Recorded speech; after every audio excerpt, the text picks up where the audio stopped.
কল্যাণ, রহমত, বারাকা, হিদায়াত দান করুন এবং আল্লাহ সুবহানাহু ওয়া তাআলা তার জান্নাতের জন্য আপনাদের প্রত্যেককে কবুল করে নিন। আপনারা জানেন এটি একটি জ্ঞানের মজলিস, ইলমের মজলিস। জ্ঞানের মজলিসের কিছু আদব আছে, ইলমের মজলিসের কিছু আদব আছে। আপনারা আদব বজায় রাখার চেষ্টা করবেন। রাসূল সাল্লাল্লাহু আলাইহি ওয়াসাল্লাম আপনাদের ব্যাপারে বলেন, মান সালাকা তরিকান ইয়ালতামিসু ফীহি ইলমান সালাকাল্লাহু লাহু বিহি তরিকান মিন তুরুকিল জান্নাহ।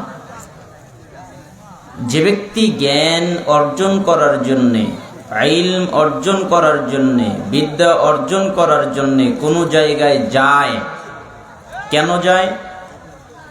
জ্ঞান অর্জন করতে, ইলম অর্জন করতে, বিদ্যা অর্জন করতে। তাহলে আল্লাহ এর বিনিময়ে তার জান্নাতের পথকে সহজ, সরল, সঠিক করে দেয়। অর্থাৎ কেউ যদি চায় আল্লাহ তাআলা আমার জান্নাতের পথকে সহজ করে দিক, আমার জান্নাতের পথকে সরল করে দিক, আমার জান্নাতের পথকে সঠিক করে দিক, সে পুরুষ হোক অথবা নারী হোক, তাহলে যেন জ্ঞান অর্জন করার মজলিসে উপস্থিত হয়, যেটা মিশকাতের 204 এবং 212 নম্বর হাদিসের মধ্যে এসেছে। দারিমির 271 নম্বর হাদিস, রাসূল সাল্লাল্লাহু আলাইহি ওয়াসাল্লাম বলেছেন, যে ব্যক্তি রাতের সামান্য একটু সময়, অল্প সময় জ্ঞান অর্জন করে, ইলম অর্জন করে, বিদ্যা অর্জন করে, সে সারা রাত সালাত আদায় করলে, তাহাজ্জুদ পড়লে, কিয়াম করলে যে নেকি হয়, আল্লাহ তাআলা তার চেয়ে বেশি নেকি তাকে দান করেন।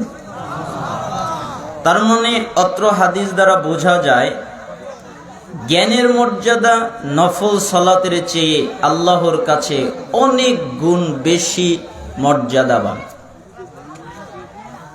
সহিহ তারগিব ওয়া তারহিবের 86 নম্বর হাদিসের মধ্যে এসেছে, রাসূলুল্লাহ সাল্লাল্লাহু আলাইহি ওয়াসাল্লাম বলেছেন, যে ব্যক্তি মসজিদে যায় জ্ঞান অর্জন করতে অথবা কাউকে জ্ঞান শিক্ষা দিতে, হয় জ্ঞান অর্জন করতে যায় নতুবা কাউকে জ্ঞান শিখাতে যায়, তাহলে একটা হজ করলে ওই হজ কবুল হলে যে নেকি হয়, যারা জ্ঞান অর্জন করতে অথবা শিখাতে মসজিদে যায়, আল্লাহ তাআলা তাদের ওই হজের নেকি দান করে। মিশকাতের 220 নম্বর হাদিস, রাসূল সাল্লাল্লাহু আলাইহি ওয়াসাল্লাম বলেন, মান খরাজা ফি তালাবিল ইলম ফাহুয়া ফি সাবিলিল্লাহ হাত্তা ইয়ারজিআ। যে ব্যক্তি জ্ঞান অর্জন করার জন্যে, ইলম অর্জন করার জন্যে, বিদ্যা অর্জন করার জন্যে বাড়ি থেকে বের হয়, বাড়ি থেকে বের হয় কেন? কোরআন জানবে, হাদিস জানবে, ইসলাম জানবে, জ্ঞান অর্জন করবে, এটা হলো তার নিয়ত। তাহলে যতক্ষণ পর্যন্ত বাড়িতে ফিরে না যায় ততক্ষণ তার আমলনামায় জিহাদ করার নেকি হতে থাকে। অর্থাৎ জিহাদ করলে যে নেকি হয়, আল্লাহ তাআলা ওই নেকি তাকে দান করেন। তাবারানী মুজামুল কাবির 639 নম্বর হাদিস এবং 641 নম্বর হাদিস, রাসূল সাল্লাল্লাহু আলাইহি ওয়াসাল্লাম বলেছেন, যে ব্যক্তি দ্বীনি মজলিসে যায় এরপরে 3টা কাজ করে। এক, তারা বসে, তার মানে ইলমি মজলিসের একটা আদব হলো বসে আলোচনা শোনা। 2, মনোযোগ দিয়ে আলোচনা শোনে। মনোযোগ মানে বাদাম খায় না, বুট খায় না, কালাই খায় না, চা খায় না, পান খায় না, কফি খায় না, পানি খায় না, কারোর সাথে কথা বলে না। যেই কাজ করলে মনোযোগ নষ্ট হয় এমন কোনো কাজ তারা করে না। সাহাবীরা বলতেন রাসূলুল্লাহ সাল্লাল্লাহু আলাইহি সাল্লাম যখন কথা বলতেন তখন আমরা মনে করতাম আমাদের মাথায় পাখি বসে আছে, নড়াচড়া করলে পাখি উড়ে যাবে, তাই আমরা নড়াচড়া করতাম না। ঠিক আপনি মনে করবেন আমি একটা পাথরের মতো বসে থাকবেন, মনোযোগ দিয়ে বসে থাকবেন, জ্ঞান অর্জন করবেন, বৈঠক শেষ করা পর্যন্ত থাকার চেষ্টা করবেন। আল্লাহ তাআলা বলেন, মুহাম্মদ জি আপনি বলেন। কি বলবো? কদ গফারাল্লাহু লাকুম যুনুবাকুম, আমি আল্লাহ তাদের অতীত জীবনের যত পাপ আছে সবগুলোকে মাফ করে দিয়েছি। ওরা যত পাপ করেছে, যত অন্যায় করেছে, পাপ করতে করতে আসমান এবং জমিন ভরে গেছে, পাপ রাখার মতো জায়গা নেই, এত পাপ করেছে। আমি আল্লাহ কারো পরোয়া করি না, আমি তাদের পাপ তো ক্ষমা করে দিলামই, অবুদ্দিলাত সাইয়্যাতিকুম হাসানাত, এবং তাদের পাপকে আমি আল্লাহ নেকিতে পরিণত করে দিলাম। সালাত আদায় করলে পাপ ক্ষমা হয়, পাপ নেকি হয় এরকম হাদিস নেই। সিয়াম পালন করলে পাপ ক্ষমা হয়, পাপ নেকি হয় এরকম হাদিস নেই। যাকাত দিলে পাপ ক্ষমা হয়, হজ করলে অতীতে যত পাপ করেছে সমস্ত পাপ ক্ষমা হয়ে যায়, পাপ নেকি হয় এরকম কোনো হাদিস নেই।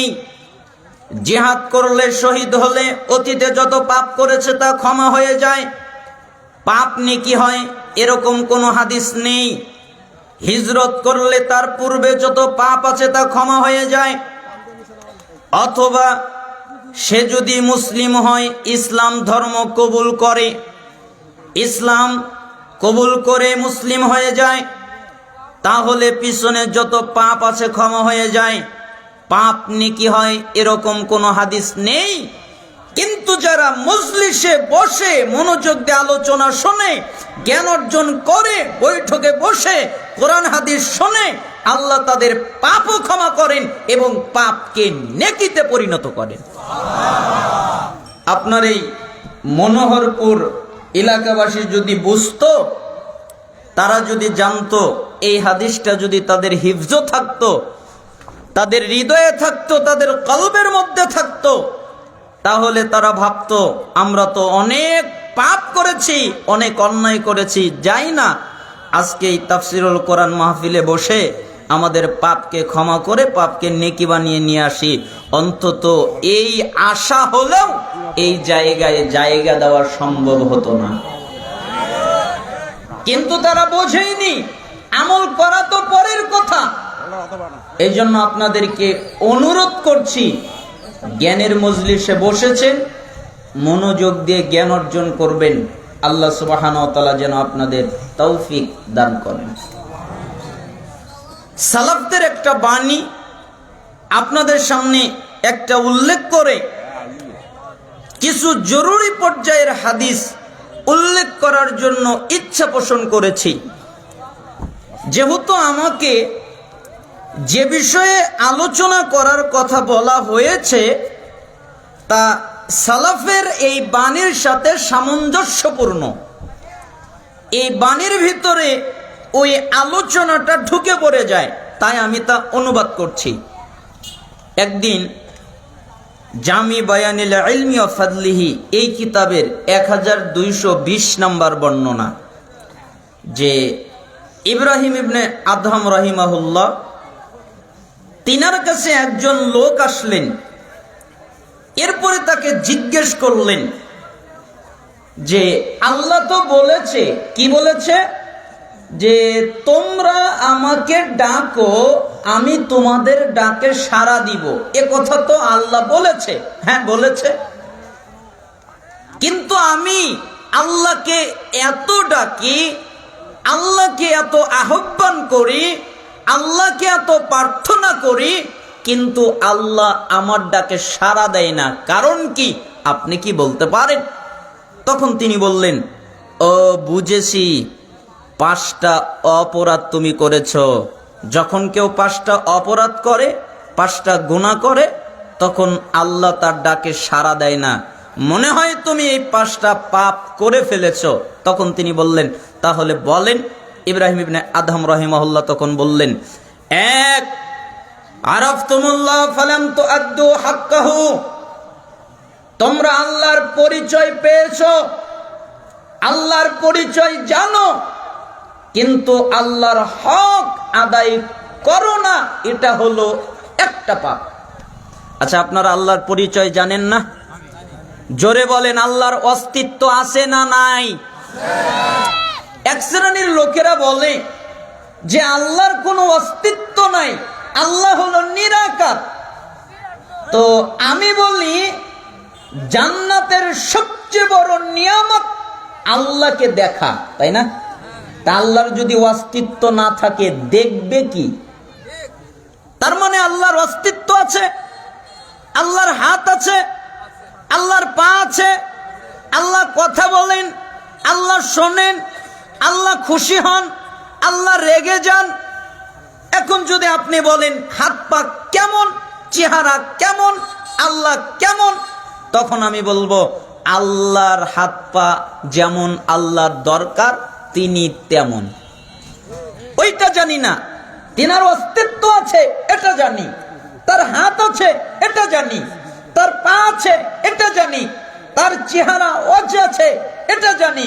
যদি বলেন কেমন, তাহলে বলবো আল্লাহর যেমন লাগবে তিনি তেমন। তার মানে আল্লাহর অস্তিত্ব আছে না নাই? আছে। তার মানে যে আল্লাহর পরিচয় জানেন। এজন্য সালাফ বললেন, তোমরা আল্লাহর পরিচয় জানো, কিন্তু আল্লাহর হক আদায় করো না।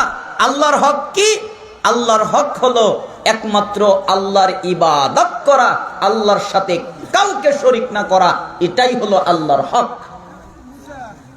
আল্লাহ তাআলা বলেছেন, ওয়ামা খালাকতুল জিন্না ওয়াল ইনসা ইল্লা লিয়াবুদুন, আমি মানুষকে আর জিনকে তৈরি করেছি একমাত্র আমার ইবাদত করার জন্য। মানুষ একমাত্র আমার ইবাদত করবে, জিন একমাত্র আমার ইবাদত করবে। আমি মানুষকে তৈরি করেছি একমাত্র, কেবলমাত্র, শুধুমাত্র আমার ইবাদত করার জন্য। মা উরিদু মিনহুম মির রিজকিন ওয়া মা উরিদু আইয়ুতঈমুন, আমি এদের কাছে কোনো রিজিক চাই না যে এরা আমাকে রিজিক দেবে, আমি এদের কাছে খাদ্য খাবার চাই না যে এরা আমাকে খাদ্য দেবে। ইন্নাল্লাহু আর রাজ্জাক, নিশ্চয়ই আল্লাহ তিনি হলেন রিজিক দাতা। এজন্য সালাফরা বলতেন, তোমার দায়িত্ব আল্লাহর ইবাদত করা, আর আল্লাহর দায়িত্ব তোমাকে রিজিক দেওয়া। বলেন আমাদের কাজ কি করা? আল্লাহর ইবাদত, এটা হলো আল্লাহর হক, আর তার সাথে কাউকে শরীক না করা। আমরা দেদারসে শরীক করে বেড়াচ্ছি, আমরা শিরিক করে বেড়াচ্ছি, অথচ শিরিক পৃথিবীর ডেঞ্জারাস, জটিল এবং কঠিন পাপ। আল্লাহ তাআলা সূরা নিসার 48 নম্বর আয়াতে বলেন, ইন্নাল্লাহা লা ইয়াগফিরু আন ইউশরাকা বিহি ওয়া ইয়াগফিরু মা দুনা যালিকা লিমান ইয়াশা, নিশ্চয়ই যে ব্যক্তি আল্লাহর সাথে শিরিক করে, আল্লাহ তাআলা এই শিরিকের পাপ ক্ষমা করে না। এছাড়া যত পাপ আছে আল্লাহ যাকে চায় তাকে মাফ করে দেয়, কিন্তু শিরিকের পাপ ক্ষমা হয় না। এ কথা আল্লাহ বললেন। সূরা মায়েদা 72 নম্বর আয়াত, আল্লাহ তাআলা বলেন, ইন্নাহু মাইয়ুশরিক বিল্লাহ, নিশ্চয়ই যে ব্যক্তি আল্লাহর সাথে শিরিক করে, আল্লাহর সাথে অংশী স্থাপন করে, আল্লাহর সাথে অংশীদার সাব্যস্ত করে, ফাকাদ হারামাল্লাহু আলাইহিল জান্নাহ, আল্লাহ তার জন্য জান্নাতকে হারাম করে দেন। ওয়া মাওয়াহুন নার, আর তার ঠিকানা হলো জাহান্নাম। ওয়া মালিয যালিমিনা মিন আনসার, আর এ হলো জালেম, এর কোনো সাহায্যকারী নেই, এর কোনো সহযোগিতাকারী নেই। সে সাহায্যকারী হিসেবে আল্লাহকে পাবে না, সে সাহায্যকারী হিসেবে আল্লাহর নবীদের পাবে না, সে সাহায্যকারী হিসেবে মালাক ফেরেশতাদের পাবে না, সে সাহায্যকারী হিসেবে কোনো আলেম, কোনো আল্লাহর ওলি বন্ধু তাদেরকে পাবে না, সে সাহায্যকারী হিসেবে বাপ মা ভাই বন্ধু কাউকে পাবে না, সাহায্যকারী হিসেবে কাউকে পাবে না। সে হলো জালেম, সে হলো জুলুমকারী, ওর ঠিকানা জাহান্নাম, আর জান্নাত ওর জন্য হারাম। কেন? ও আল্লাহর সাথে শিরিক করত। আল্লাহ তাআলা সূরা আনামে 18 জন নবীর নাম উল্লেখ করলেন। এক এক করে 18 জন নবীর নাম উল্লেখ করার পরে বললেন, ওয়ালাউ আশরাকু লাহাবিতা আনহুম মা কানু ইয়ামালুন। এই 18 জন নবীর একজন নবীও যদি শিরিক করত, তাহলে আমি তাদের আমলকে বাতিল করে দিতাম, তাদের আমলকে বরবাদ করে দিতাম, তাদের আমলকে নষ্ট করে দিতাম। তার মানে নবীরাও শিরিক করতে পারে না, এই অনুমতি তাদের নেই। এমনকি পৃথিবীর সবচেয়ে দামি, সবচেয়ে শ্রেষ্ঠ রাসূল মুহাম্মদ সাল্লাল্লাহু আলাইহি ওয়াসাল্লাম, তাকে লক্ষ্য করে আল্লাহ তাআলা সূরা জুমারের 65 নম্বর আয়াত নাজিল করলেন, লাইন আশরাকতা লা ইয়াহবাতান্না আমালুক ওয়া লা তাকুনান্না মিনাল খাসিরিন। হে নবী, যদি আপনিও শিরিক করেন, হে মুহাম্মদ যদি আপনিও শিরিক করেন, তাহলে আমি আপনার যত আমল আছে সবগুলোকে বাতিল করে দিব, সবগুলোকে ধ্বংস করে দিব, আর আপনি হয়ে যাবেন ক্ষতিগ্রস্তদের অন্তর্ভুক্ত। তার মানে নবীরা শিরিক করতে পারে না, এই অনুমতি নেই। কোন নবী শিরিক করতে পারে না, এই অনুমতি নেই। আর আমাদের দেশের কিছু লোক পীর দাবি করে, আল্লাহর ওলি দাবি করে, আর তারা সর্বক্ষণ শিরিকের আড্ডাখানায় বসে শিরিক করে বেড়ায়। ওরা শিরিকের মধ্যে মজা খুঁজে নেয়, মাজারে সেজদা দেয়, মাজারে নজর দেয়, মাজারে মান্নত করে, মাজারের সন্তান চায়।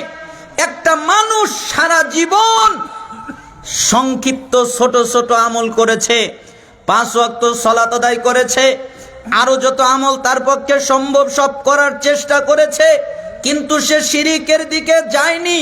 কিন্তু ওই লোক একদিন হঠাৎ করে রাস্তা দিয়ে যাচ্ছিল, দেখলো একটা মাজার, ওই মাজারে সে 1 টাকা দিল, অথবা কেউ মাজারে গিয়ে মান্নত করলো, অথবা কেউ মাজারে গিয়ে নজর করলো, অথবা কেউ মাজারে গিয়ে সন্তান চাইলো, অথবা কেউ মাজারে গিয়ে সেজদা করলো। ও সারা জীবন যত নেকি ইনকাম করেছিল সমস্ত নেকি বরবাদ হয়ে গেছে, আর ওর পরিচয় ও হলো মুরতাদ।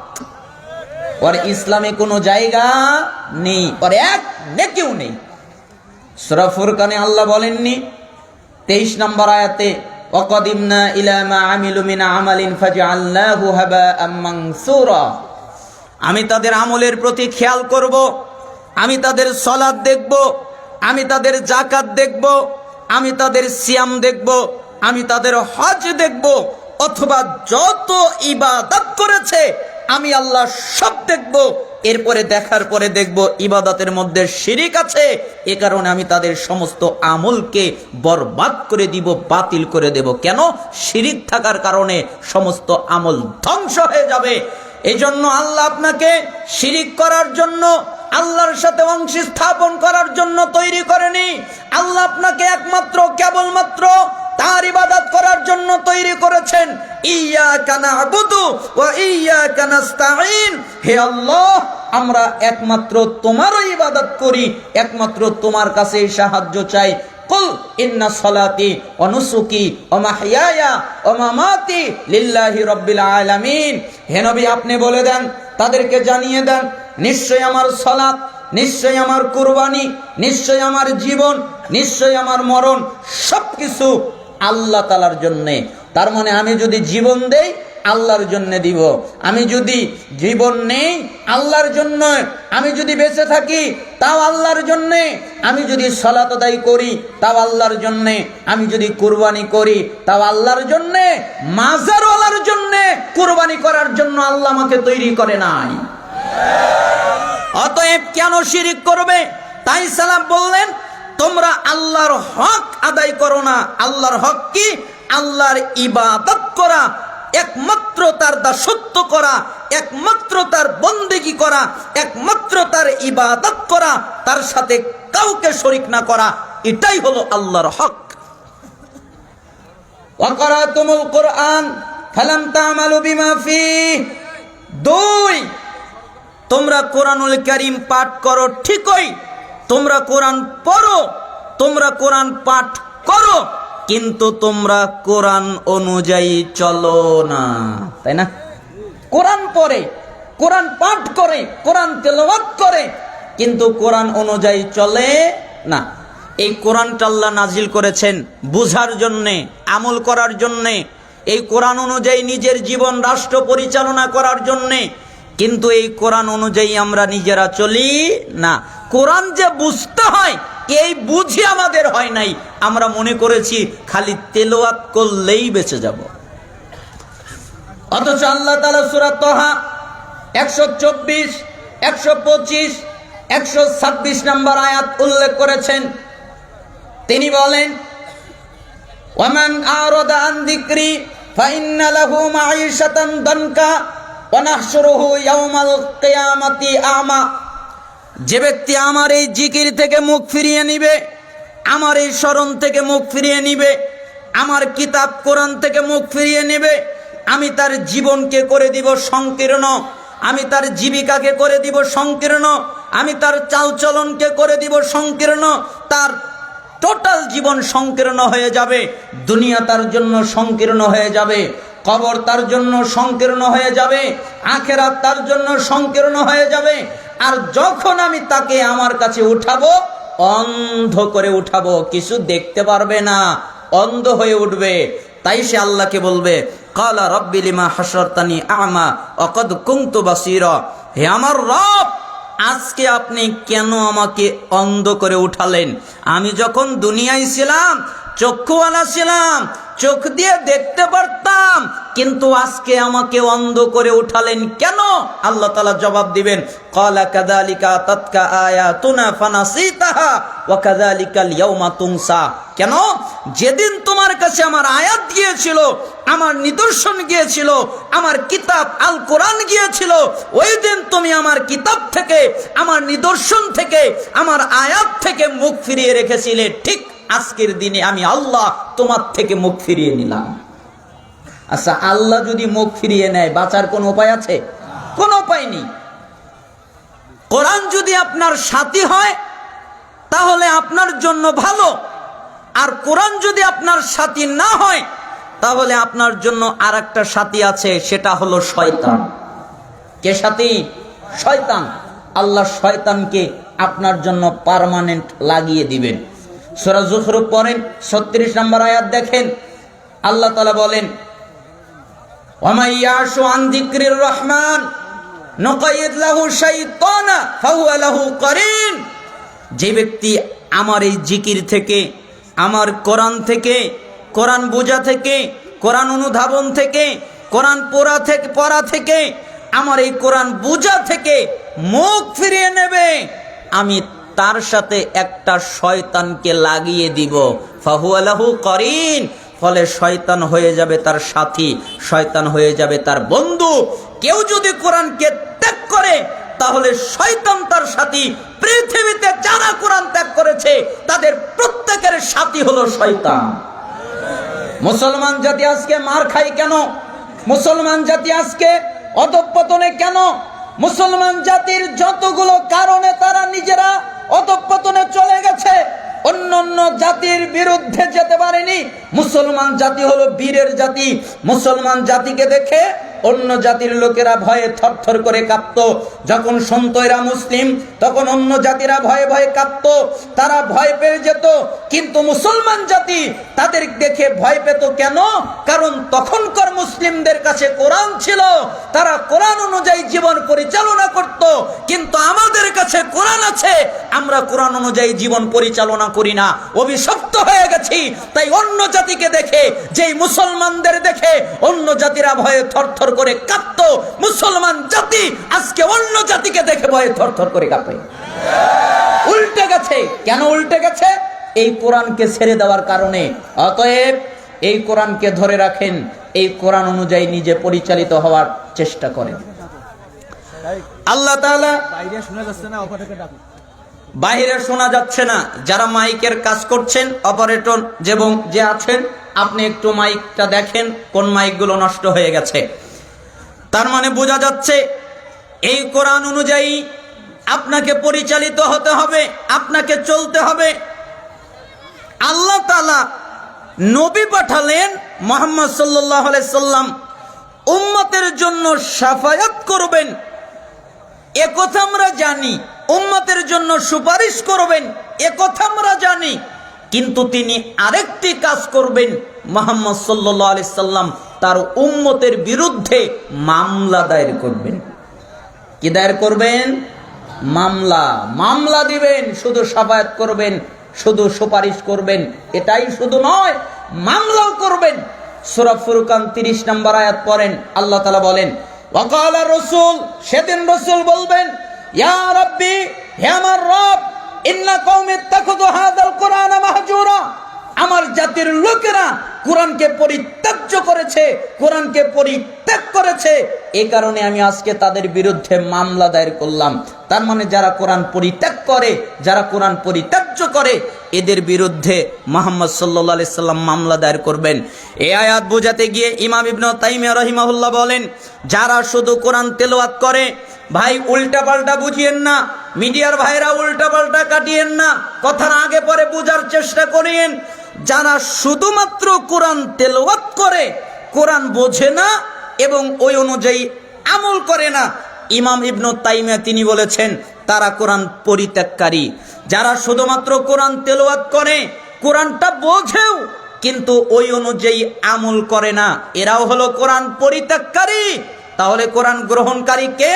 যে কোরআনের প্রতি ঈমান এনেছে, যে কোরআনুল কারীম তিলাওয়াত করে, যে কোরআনুল কারীম বোঝে, ওই অনুযায়ী আমল করে, এ হলো কোরআন গ্রহণকারী। আল কোরআনু হুজ্জাতুল লাকা ওয়া আলাইক, কিয়ামতের দিন কোরআন কারো পক্ষে, কোরআন কারো বিপক্ষে। যে ব্যক্তি কোরআন তেলাওয়াত করলো, কোরআন বুঝলো, ওই অনুযায়ী আমল করলো, কোরআন হলো তার পক্ষে। যে ব্যক্তি কোরআন বুঝলো না, কোরআন অনুযায়ী চললো না, ওই ব্যক্তির বিপক্ষে কোরআন। অতএব আপনাদের ওসিয়ত করছি, আপনারা কোরআন বুঝার চেষ্টা করেন। আল্লাহ তাআলা আমাদের তৌফিক দান করুন। রাসূল সাল্লাল্লাহু আলাইহি ওয়াসাল্লাম একদিন বললেন ইলম উঠে যাবে। তখন একজন সাহাবী জিজ্ঞেস করলেন, আল্লাহর নবী, কিভাবে ইলম উঠে যাবে? ইলম উঠে যাবে কিভাবে, এটা তো বুঝতে পারলাম না। মদিনার অলিগলিতে লোকেরা কোরআন তেলাওয়াত করে বেড়াচ্ছে, দিন দিন মুসলিমদের সংখ্যা বেড়ে যাচ্ছে। আমরা কোরআন তেলাওয়াত করছি, আমাদের সন্তানদেরকে কোরআন তেলাওয়াত করাচ্ছি। আপনি বললেন ইলম উঠে যাবে, আমরা তো দেখছি ইলম বেড়ে যাচ্ছে। মুহাম্মদ সাল্লাল্লাহু আলাইহি সাল্লাম বললেন, জিয়াদ শোনো, আমি মনে করেছিলাম তুমি মদিনার বিজ্ঞ ব্যক্তি, আমি মনে করেছিলাম তুমি মদিনার জ্ঞানী ব্যক্তি, এটা আমি মনে করেছিলাম। আরে বলো, ইহুদিদের কি কিতাব নেই? খ্রিস্টানদের কি কিতাব নেই? আছে তো। আরে ইহুদিদের কিতাব, খ্রিস্টানদের কিতাব যেরকম তাদের কোনো উপকার করতে পারেনি, ঠিক তোমাদের মধ্যে কোরআন থাকবে কিন্তু তোমাদের কোনো উপকার করতে পারবে না। ওটাই হলো ইলম উঠে যাওয়া। ঠিক আমাদের মধ্যে কোরআন আছে, কোরআন আমরা তেলাওয়াত করি, আর আমরা কাপড় দিয়ে পেঁচিয়ে টাঙ্গের উপরে, চাঙ্গের উপরে রেখে দেই, আর কোরআন অনুযায়ী চলার কথা আমাদের স্মরণে থাকে না, তাই না? এজন্য সালাফ বললেন, তোমরা কোরআন পাঠ করো ঠিকই, কিন্তু কোরআন অনুযায়ী তোমরা নিজেরা চলো না। আকুলতুম নুহিব্বুর রাসূল সাল্লাল্লাহু আলাইহি ওয়াসাল্লাম ওয়া তারাকতুম সুন্নাতাহু, তোমরা বলো আমরা রাসূলের সুন্নাতকে ভালোবাসি, আমরা রাসূলের সুন্নাতকে মুহাব্বত করি, এ কথা তোমরা বলো, কিন্তু তোমরা নিজেরাই রাসূলের সুন্নাত ত্যাগ করো, তাই না? আপনারা রাসূলকে ভালোবাসেন না বাসেন না? জোরে বলেন, বাসেন না বাসেন না? তো রাসূলের সুন্নাত ত্যাগ করে কারা? আপনাদের মধ্যেই কিছু মানুষ। দেখা যাচ্ছে দাড়ি রাখা কি ওয়াজিব না, আবার একদিকে রাসূলের সুন্নাত। তো অনেক মানুষ দাড়ি কাটে, দাড়ি কেটে দিয়েছে। বউ বলেছে যে দাড়ি রেখো না, তোমাকে যেন কেমন কেমন লাগে, তাই দাড়িটা কেটে দিয়েছে। অথচ সে দাবি করে আমি রসুলকে ভালোবাসি, আমি রসুলের জন্য জীবন দিতে পারবো। আমি বলি যে না, ও জীবন দিতে পারবে না। কেন? ও দাড়ি রাখতে পারে না, ও রসুলের জন্য জীবন দিবে কি করে? ও তো দাড়ি রাখতে পারে না, দাড়ির সামনেই হেরে গেছে, স্ত্রীর সামনেই হেরে গেছে, সুদের সামনে হেরে গেছে, ঘুষের সামনে হেরে গেছে। জীবন দেওয়া কি এত সহজ কাজ? ও কিভাবে জীবন দিতে পারবে? তার মানে তোমরা রাসূলকে ভালোবাসো, এ কথা ঠিক, কিন্তু তোমরা নিজেরাই রাসূলের সুন্নাত ত্যাগ করো। পৃথিবীর মানুষের জন্য সবচেয়ে জরুরি ব্যাপার, সবচেয়ে প্রয়োজনীয় ব্যাপার হচ্ছে রাসূলের আনুগত্য করা, রাসূলের ইত্তেবা করা, রাসূলের অনুসরণ করা। আপনি যদি রাসূলের আনুগত্য করেন, আপনি যদি রাসূলের ইত্তেবা করেন, তাহলে আপনার জন্য সব সম্ভব। কেন? আল্লাহ সুবহানাহু ওয়া তাআলা বলছেন, কুল, হে নবী আপনি বলেন, ইন কুনতুম তুহিব্বুনাল্লাহ ফাত্তাবিউনি ইউহিব্বুকুমুল্লাহ ওয়া ইয়াগফির লাকুম যুনুবাকুম। আল্লাহ তাআলা বললেন, আল্লাহর নবী আপনি বলেন, কুল ইন কুনতুম তুহিব্বুনাল্লাহ, তোমরা যদি দাবি করো আমরা আল্লাহকে ভালোবাসি, আমরা আল্লাহকে মুহাব্বত করি, এটা যদি তোমরা দাবি করো, ফাত্তাবিউনি, তাহলে আমি নবীর ইত্তেবা করো, আমি নবীর অনুসরণ করো, ইউহিব্বুকুমুল্লাহ, তাহলে আল্লাহ তোমাদের ভালোবাসবেন, ওয়া ইয়াগফির লাকুম যুনুবাকুম, এবং তোমাদের যত পাপ আছে আল্লাহ সব মাফ করে দিবেন, ক্ষমা করে দিবেন। তার মানে রাসূলের আনুগত্য করলে, রাসূলকে মেনে নিলে আল্লাহর ভালোবাসা পাওয়া যায়, রাসূলকে মেনে নিলে পাপ থেকে ক্ষমা পাওয়া যায়।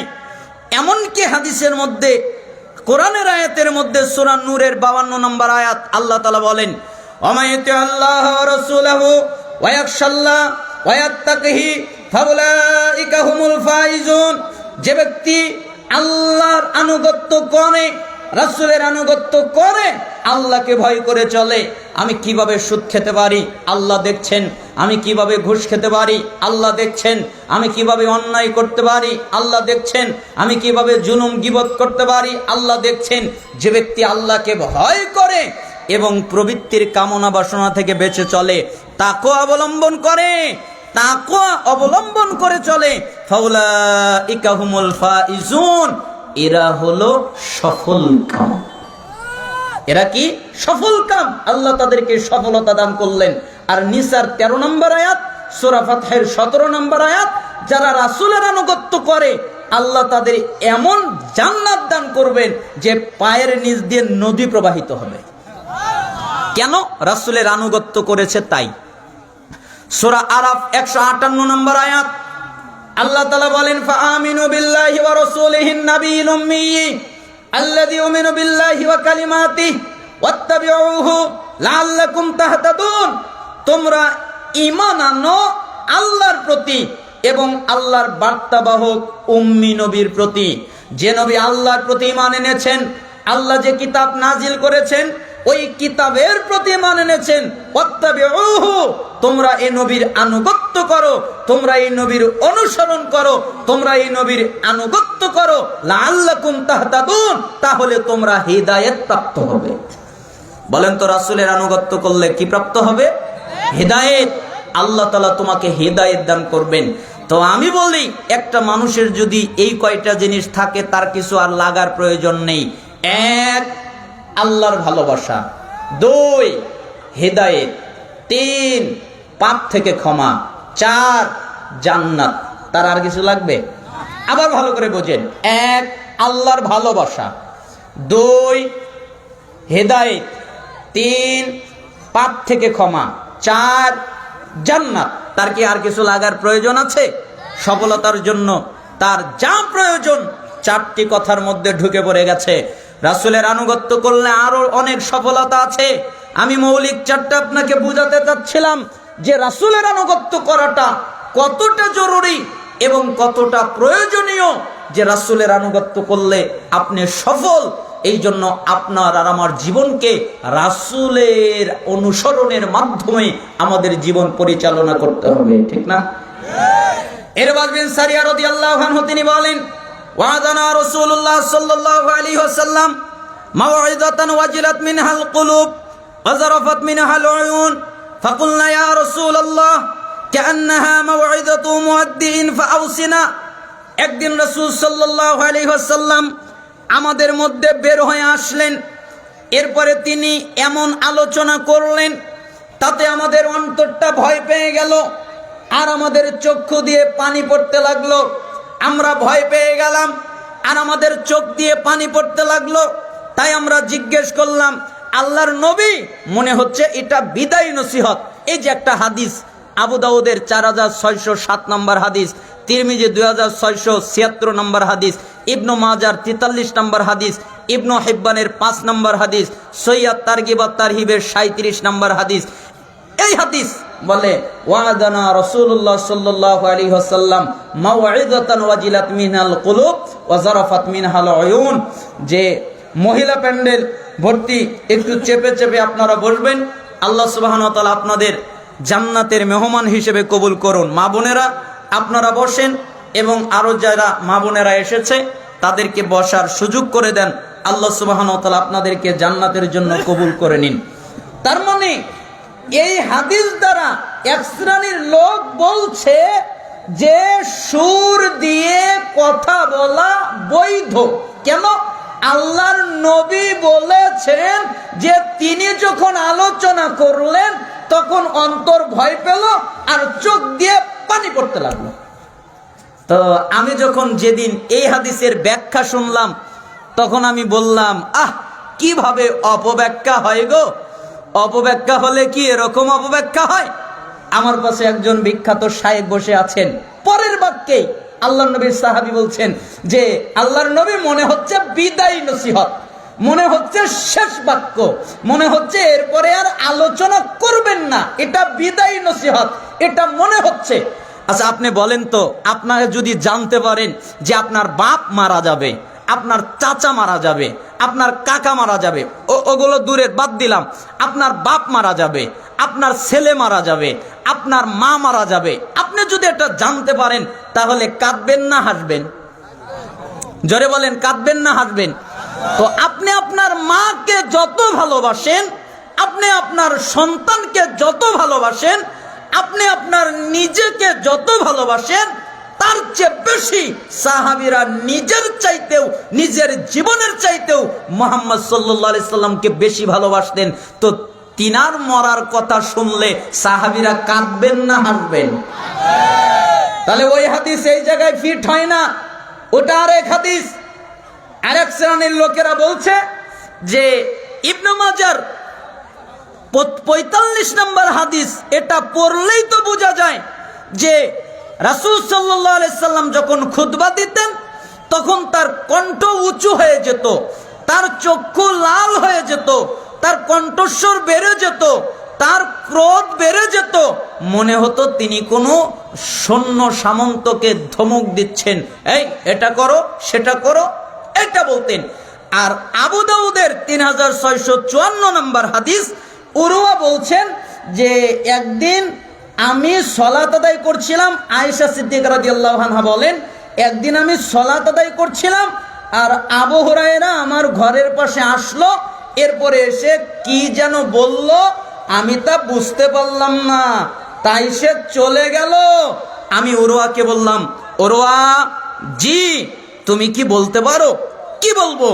আবু হুরায়রাকে যদি আমি পেতাম তাহলে আবু হুরায়রাকে আমি বলতাম, তোমার মতো আল্লাহর নবী কথা বলেননি, তিনি যখন কথা বলতেন তখন তার কথা বোঝা যেত, তার বক্তব্য বোঝা যেত, এমনকি কেউ ইচ্ছা করলে তা গুনতে পারত, গণনা করতে পারত। এই অত্র দুটা হাদিস দ্বারা সালাফরা বলেছেন যে সালাফি যদি কেউ হতে চায়, সালাফি মানহাজে কেউ যদি থাকতে চায়, তাহলে সব ক্ষেত্রে সে রাসূলের অনুসরণ করবে। অতএব বক্তৃতার ক্ষেত্রেও সে রাসূলের অনুসরণ করবে, কাটা কাটা কথা বলবে যেন তার কথা মানুষ বুঝতে পারে। এখন যদি এই হাদিস আপনি না বোঝেন তাহলে তা আপনাকে বোঝানোর ক্ষমতা আমার নেই। আপনি কি হাদিস নিয়ে আসলেন? যে হাদিসের মধ্যে এসেছে যে তোমরা কোরআনকে সুর করে পড়ো। কেন? তোমরা যদি কোরআন সুর করে না পড়ো তাহলে আরেক হাদিসে এসেছে যে উম্মাত কোরআনকে সুর করে পড়ে না ওই উম্মত আমার উম্মতের অন্তর্ভুক্ত নয়। কেন? সে কোরআনকে সুর করে পড়ে নাই, তাই সে আমার উম্মতের অন্তর্ভুক্ত নয়। তো আপনি যদি এ কথা বলেন, তো এর মানে কি গানের সুর করে কোরআন তেলাওয়াত করা? দেখেন, আপনি হাদিস দিয়েছেন, এবার আমি আপনার পাল্টা হাদিস দিচ্ছি, যেটা মুসনাদে আহমদের 16,083 নম্বর হাদিস, ইমাম আলবানী সিলসিলায়ে সহিহায়ের 979 নম্বর হাদিস এবং সহিহুল জামির 2812 নম্বর হাদিস। হাদিসটি বিশুদ্ধ। তিনি বললেন, বাদিরু বিল মাউতি সিত্তান, 6টি বিষয় আসার আগেই, 6টি বিষয় ঘটার পূর্বেই তুমি মৃত্যুর জন্য প্রস্তুতি গ্রহণ করো। অর্থাৎ এই 6টা আসার আগেই তুমি প্রস্তুতি গ্রহণ করো। ওয়া কাসরাতাশ শারত, তার একটা হচ্ছে মূর্খদের নেতৃত্ব।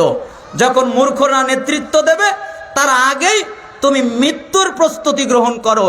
ওয়া বাইআল হুকমি, আরেকটা হলো যে ইমরাতাস সুফাহা, মূর্খদের নেতৃত্ব।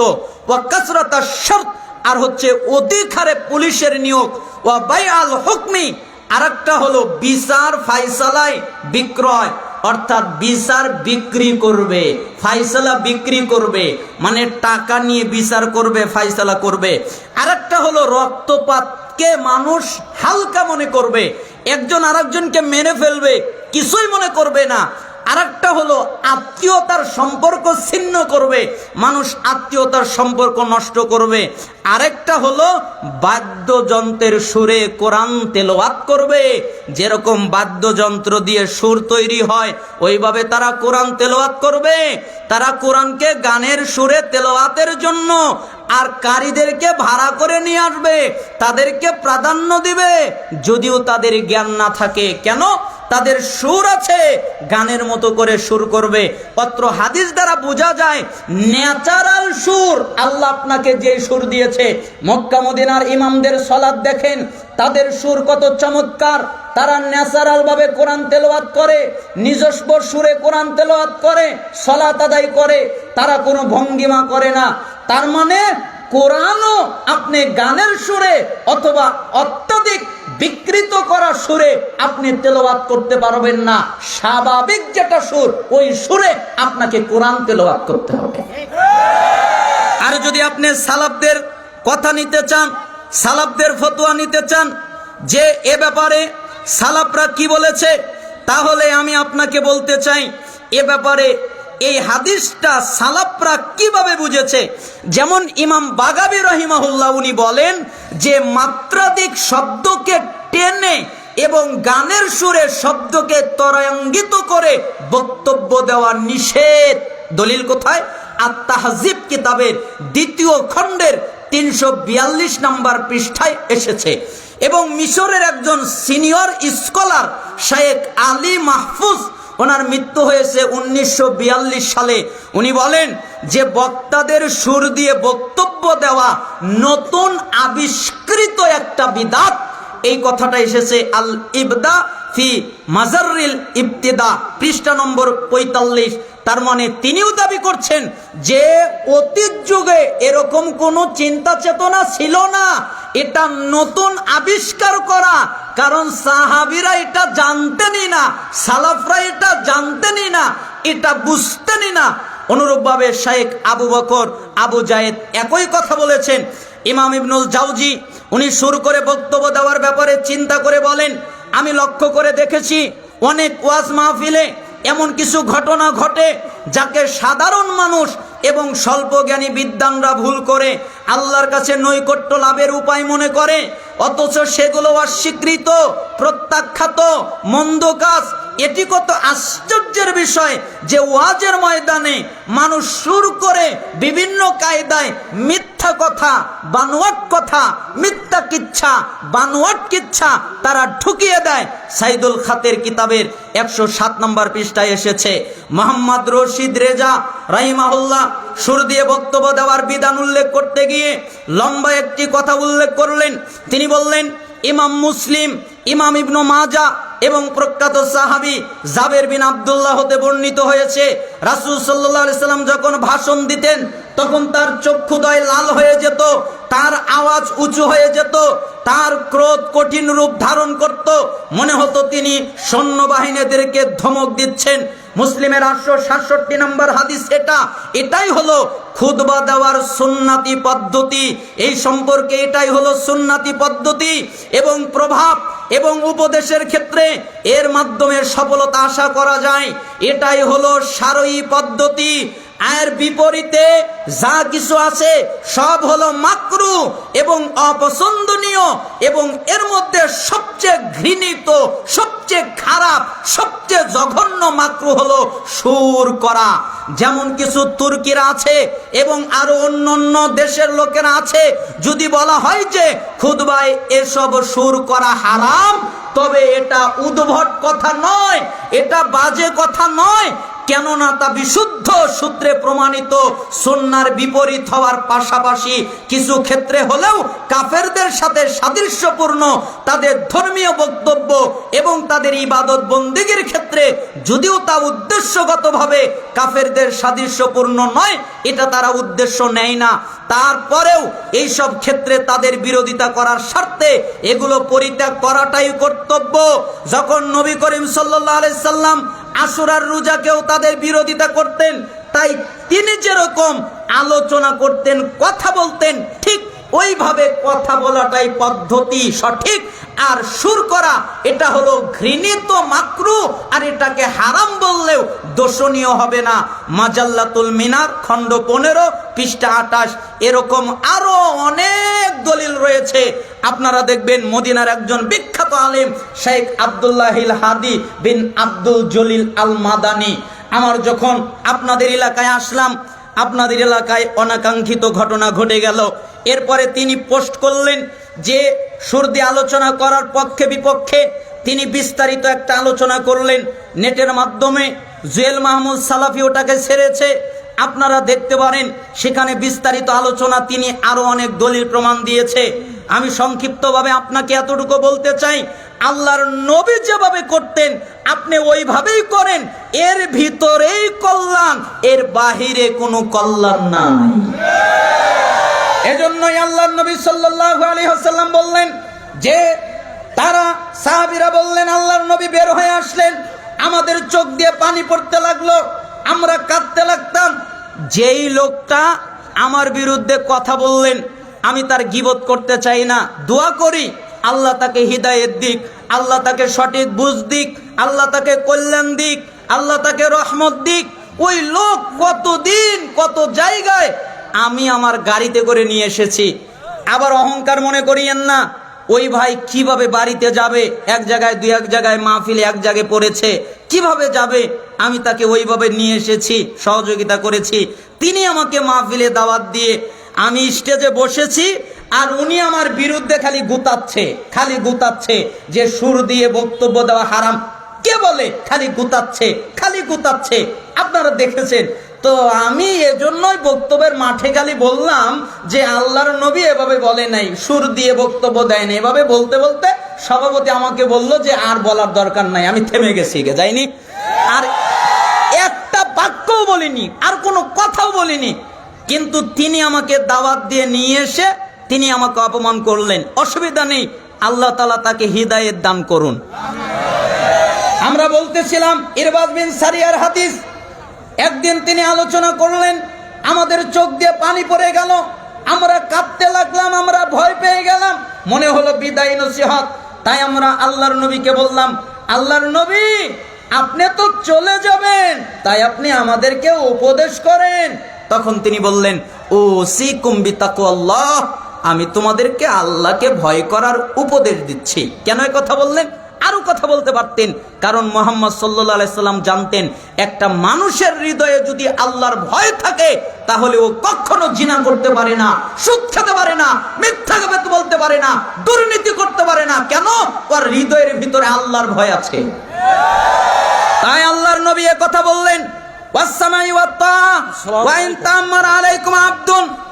আর তোমরা ভালো করে শুনে রাখো, আমার পরে তোমরা ভালো করে শুনে রাখো, তোমাদের যারা নেতা হবে, তোমাদের যারা আমির হবে, তোমাদের যারা শাসক হবে, তোমরা তাদের কথা শুনবে, তারপরে মানবে, আগেই না। শাসক বলেছে ওকে মার, নেতা বলেছে ওকে মার, আমির বলেছে ওকে মার, এরকম নয়। আগে নেতার কথা শুনবে, কথা ঠিক আছে কিনা। যদি কথা ঠিক থাকে তাহলে মানবে, যদি কথা ঠিক না থাকে তাহলে মানার প্রয়োজন নেই। কথা ঠিক মানবেন। একজন কৃতদাস যদি নেতৃত্ব দেয়, ওয়াইন তামার আলাইকুম আব্দুন ওয়াইন্নাহু মান ইয়াইশ মিনকুম বাদি ফাসায়ারা ইখতিলাফান কাসীরা ফাআলাইকুম বিসুন্নতি ওয়া সুন্নাতিল খুলাফায়ে রাশিদিন আল মাহদিয়িন। আর তোমরা যারা আমার পরে জীবিত থাকবে, আমি বেশি দিন তোমাদের মধ্যে বেঁচে থাকবো না, আমি তোমাদের মধ্য থেকে চলে যাব।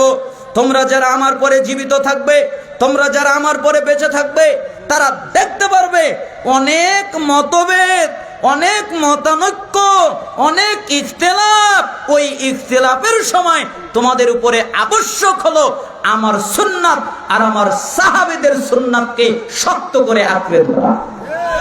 বলেন তো, ইখতিলাফ দেখলে কার সুন্নাতকে আঁকড়ে ধরতে হবে?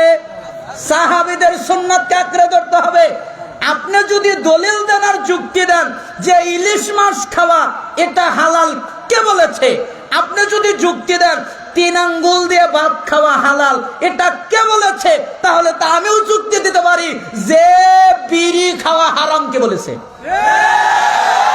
বের করেন। আপনারও যেরকম যুক্তি আমার ওই রকম যুক্তি। যুক্তি দিয়ে ইসলাম চলে না, ইসলাম চলে দলিলের উপরে। অতএব তোমরা যারা ইখতিলাফ দেখবে, মতভেদ দেখবে, তখন তোমাদের উপরে আবশ্যক কর্তব্য আমার সুন্নাতকে ফলো করা, আমার সাহাবীদের সুন্নাতকে ফলো করা। আদু আলাইহা বিন নওয়াজিস, মারির দাঁত দিয়ে কামড়ে শক্ত করে আঁকড়ে ধরবে। তোমরা যদি মরে যাও অথবা যাই হোক না কেন, মারির দাঁত দিয়ে যেরকম করে কাপড়কে টেনে কামড়ে ধরলে ছুটানো যায় না, ঠিক তোমরা আমলের মাধ্যমে সুন্নাতকে আঁকড়ে ধরবে, যেন তোমার থেকে সুন্নাত ছুটে যায় না। এই জন্য আমরা বলতে চাই, আমরা আহলুল হাদিস মানুষ, আমরা আহলুল হাদিসের বাচ্চা, আর আমরা ফাঁসির মঞ্চে ঝুলতে রাজি আছি, আমরা ফাঁসির মঞ্চে যেতে রাজি আছি, জোরে আমিন বন্ধ করতে রাজি নাই। এটা হলো আমাদের চরিত্র, এটা হলো আমাদের গুণ। আমরা রফুল ইদান ত্যাগ করতে রাজি নাই, আমরা বুকে হাত বন্ধ করতে রাজি নেই, আমরা পায়ে পা কাঁধে কাঁধ মেলানো বন্ধ করতে রাজি নেই, আমরা ইমামের পিছনে সূরা ফাতিহা বন্ধ করতে রাজি নেই, আমরা জানাজার সালাতে সূরা ফাতিহা বন্ধ করতে রাজি নেই। প্রয়োজনে আমরা বুলেটের আঘাত খাবো, প্রয়োজনে আমরা বোমার আঘাত খাবো, প্রয়োজনে আমরা ফাঁসির মঞ্চে ঝুলবো, তবু রাসূলের সুন্নাত ত্যাগ করতে রাজি নেই। এটাই আহলুল হাদিসের বৈশিষ্ট্য হওয়া জরুরি, চরিত্র এটা। তারা সুন্নাত কখনো ত্যাগ করবে না। তাই তো আল্লাহর নবী বললেন, আদু আলাইহা বিন নওয়াজিস, মারির দাঁত দিয়ে কামড়ে শক্ত করে আঁকড়ে ধরবে। আর সালাফরা এর ব্যাখ্যা করলেন যে এর অর্থ হলো তোমরা আমলের মাধ্যমে সুন্নাতকে বাস্তবায়ন করবে, অটুট রাখবে, সুন্নাত করার মাধ্যমে, আমলের মাধ্যমে বাস্তবায়ন করবে, যেন তোমার থেকে সুন্নাত ছুটে না যায়। ওয়াইয়াকুম মুহদাসাতিল উমুর ফাইন্না কুল্লা বিদআতিন দালালা। আর তোমরা দ্বীনের মধ্যে নতুন কিছু আবিষ্কার করবা না, নতুন কিছু তৈরি করবা না। কেন?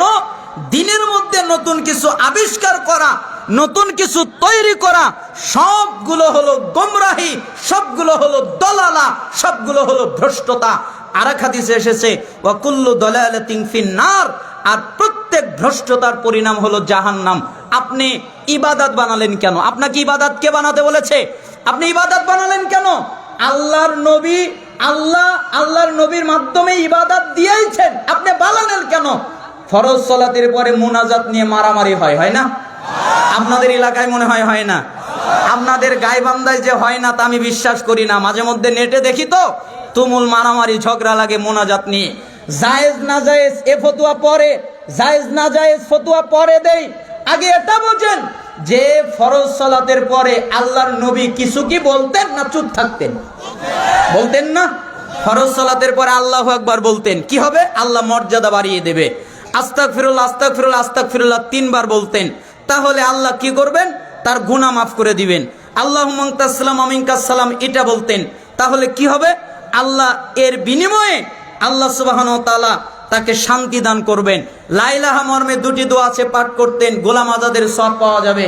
সুবহানাল্লাহ, আলহামদুলিল্লাহ, আল্লাহু আকবার 33 বার করে লা ইলাহা দিয়ে 100 বার পূর্ণ করতেন, অথবা 34 বার আল্লাহু আকবার দিয়ে 100 বার পূর্ণ করতেন। আল্লাহ রাসূল সাল্লাল্লাহু আলাইহি সাল্লাম বলেছেন, তার গুনাহ যদি সমুদ্রের ফেনার মতো হয় তাহলেও আল্লাহ ক্ষমা করে দিবেন। তারপর আয়াতুল কুরসি পড়তেন। আয়াতুল কুরসি পড়ে ওই অবস্থায় যদি মারা যায় জান্নাতে যাবে। মাঝখানে বাধা হলো মৃত্যু। সূরা ইখলাস, সূরা ফালাক, সূরা নাস প্রত্যেক ওয়াক্তে একবার করে, ফজর আর মাগরিবের পরে 3 বার করে পাঠ করতেন। এগুলো ধ্বংস করলো কে? মোনাজাত। মোনাজাত হুজুর আপনি খালি বুঝেছেন মোনাজাত ইবাদত, ইবাদত দোয়া ইবাদত, আর দোয়া হুয়াল ইবাদত, এটাই বুঝেছেন। দোয়া খালি ইবাদত হয় না, ইবাদত 3 কায়দায় হয়। আল্লাহ যে দিন দিয়েছে তা থেকে যদি বাড়ান তাহলে হয় বিদআত। আল্লাহ যে দিন দিয়েছে তা থেকে যদি কমান তাহলে হয় বিদআত। আল্লাহ যে দিন দিয়েছে তা থেকে যদি চেঞ্জ করেন তাহলে হয় বিদআত। বাড়াতেও পারবেন না, কমাতেও পারবেন না, চেঞ্জ করতে পারবেন না। তা আল্লাহর নবী দোয়া দিয়েছেন, আপনি চেঞ্জ করলেন কেন? হুজুর এই চেঞ্জ করা, এটার নাম হলো বিদআত। শুধু তাই নয়, তিনি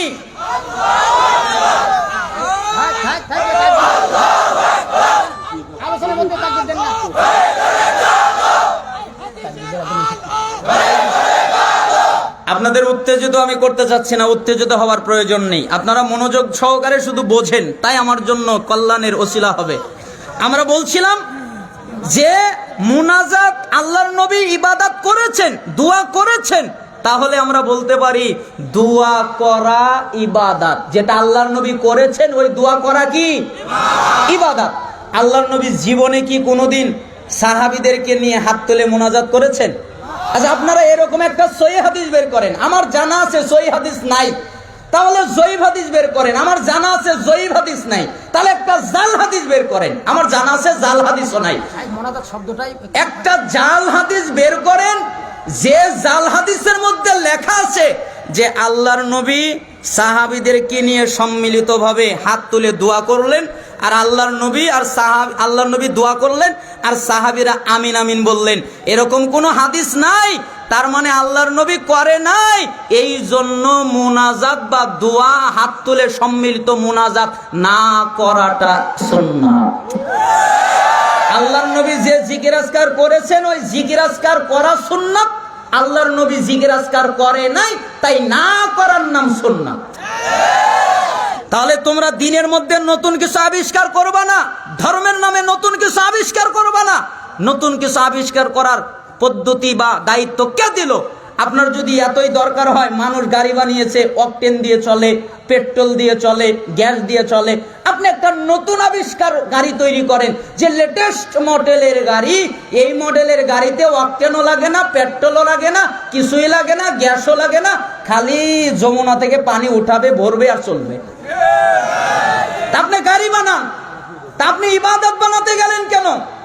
ইবাদত তো দিয়েই দিয়েছেন। তাই আল্লাহর নবী বলেছেন তোমরা দিনের মধ্যে নতুন কিছু তৈরি করবা না, সবকিছু গোমরাহ। আবু দাউদ 4607, তিরমিজি 2676, ইবনে মাজাহ 43, ইবনে হিব্বানের 5, সহিহ তারগিব ওয়াত তারহিবের 37 নম্বর হাদিস। হাদিসের মান সহিহ। আল্লাহ তাআলা আমাদেরকে আমল করার তৌফিক দান করুন। তার মানে তোমরা বলো আমরা রাসূলকে ভালোবাসি, কিন্তু তোমরা তার সুন্নাতকে ত্যাগ করো। 4 ওয়াকুলতুম নালাহানু ইবলিস ওয়া তাতুমুহু, তোমরা বলো ইবলিশ খারাপ, ইবলিশ মন্দ, ইবলিশ জঘন্য, এ কথা তোমরা বলো, কিন্তু তোমরা নিজেরা ওই ইবলিশেরই আনুগত্য করো। কয় কিন্তু ইবলিশ খারাপ, এদিকে বলে যে আমরা রাসূলকে ভালোবাসি, রাসূলের সুন্নাত মানে না, আর ওদিকে বলে যে ইবলিশ খারাপ, আবার ইবলিশেরটাই মানে, তাই না? অতএব আমাদেরকে ইবলিশের কথা অনুযায়ী চলা যাবে না। আল খামিসাতু তারাকতুম উয়ুবাকুম আখাযতুম ফি উয়ুবিন নাস। 5 তোমরা নিজের দিকে ব্যস্ত না হয়ে আরেকজনকে নিয়ে ব্যস্ত হয়ে যাও। নিজে যে পাপ করেছো এ চিন্তা তোমার নেই, নিজে যে গুনাহ করেছো এ চিন্তা তোমার নেই, নিজে যে অপরাধ করেছো এ চিন্তা তোমার নেই। তোমার এক পা জাহান্নামের ভিতরে চলে গেছে, তোমার এ চিন্তা নেই আরেকজন কি করেছে এটা নিয়ে তোমরা ব্যস্ত হয়ে গেছো। অথচ তোমাদের উচিত ছিল নিজেকে নিয়ে ব্যস্ত হয়ে যাওয়া। মুসলমানদের আদর্শ দেখবেন, একটু হাদিসের মাধ্যমে দেখেন, মুসলিমের 2564 নম্বর হাদিস। আল্লাহর নবী সাল্লাল্লাহু আলাইহি সাল্লাম মুসলমানদের আদর্শ উল্লেখ করতে গিয়ে একটা হাদিস উল্লেখ করলেন। তিনি বললেন, আবু হুরায়রা রাদিয়াল্লাহু আনহু বলেন, রাসূল সাল্লাল্লাহু আলাইহি ওয়াসাল্লাম বলেছেন, লা তাহাসাদু, তোমরা পরস্পরে হিংসা করো না, ওয়ালা তানাজাসু, তোমরা নিজেদের মধ্যে দালালি করে দাম বাড়িয়ে দিও না, ওয়ালা তাবাগাদু, তোমরা নিজেদের মধ্যে বিদ্বেষ রেখো না, ওয়ালা তাদাবারু, তোমরা কেউ কারো পিছু নিও না, পিছনে লেগে কে কি পাপ করেছে এগুলো বের করার চেষ্টা করো না, ওয়ালা ইয়াবি বাদুকুম আলা বাইবাদ, তোমরা কারো কেনা বেচার সময় আগ বেড়ে কেনা বেচা করো না। তোমার একজন ভাই কিছু কিনেছে, তুমি ওই জিনিস কিনতে যেও না। তোমার ভাই একটা জিনিস বিক্রি করেছে, তুমি ওই সময় বিক্রি করতে যেও না, কেন? তোমার ভাইয়ের কষ্ট হবে। ওয়া কুনু ইবাদাল্লাহি ইখওয়ানা, তোমরা আল্লাহর বান্দা, ভাই ভাই হয়ে যাও।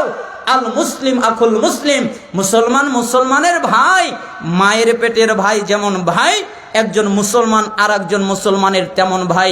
লা ইয়াজলিমুহু, মুসলমান মুসলমানের উপরে জুলুম করতে পারে না। ওয়ালা ইয়াখযুলুহু, মুসলমান মুসলমানকে তুচ্ছ তাচ্ছিল্য করতে পারে না। মুসলমান মুসলমানকে সহায়হীনভাবে, সম্বলহীনভাবে ছেড়ে দিতে পারে না। ওয়ালা ইয়াকযিবুহু, মুসলমান মুসলমানের সাথে মিথ্যা বলতে পারে না। ওয়ালা ইয়াহকিরুহু, মুসলমান মুসলমানকে হেয় করতে পারে না, তাচ্ছিল্য করতে পারে না। আত্তাকওয়া হাহুনা ওয়া ইউশিরু ইলা সাদরিহি সালাসা মাররাতিন, এ কথা বলে তিনি বুকের দিকে ইঙ্গিত করে বললেন, তাকওয়া এখানে, তাকওয়া এখানে, তাকওয়া এখানে। তিনবার ইঙ্গিত করে বললেন তাকওয়া এখানে। এরপরে বললেন, বিহাসবি ইমরিইম মিনা শাররি আইয়াহকিরা আখাহুল মুসলিম, প্রত্যেক মুসলমানের জন্য আরেকজন মুসলমানের, প্রত্যেক মুসলমানের জন্য খারাপ হওয়ার জন্য এতটুকু যথেষ্ট, সে আরেকজন মুসলমানকে খারাপ ভাবে, আরেকজন মুসলমানকে খারাপ বলে। তার মানে আমি যদি আরেকজন মুসলমানকে খারাপ বলি তাহলে আমি খারাপ। কুল্লুল মুসলিম আলাল মুসলিমে হারাম দামুহু ওয়া মালুহু ওয়া ইরদুহু, প্রত্যেক মুসলমানের উপরে অপর মুসলমানের জন্য হারাম। মুসলমান মুসলমানের রক্ত বের করতে পারে না, মুসলমান মুসলমানের সম্পত্তি মেরে দিতে পারে না, মুসলমান মুসলমানের সম্মান নষ্ট করতে পারে না। এটা হতে পারে না।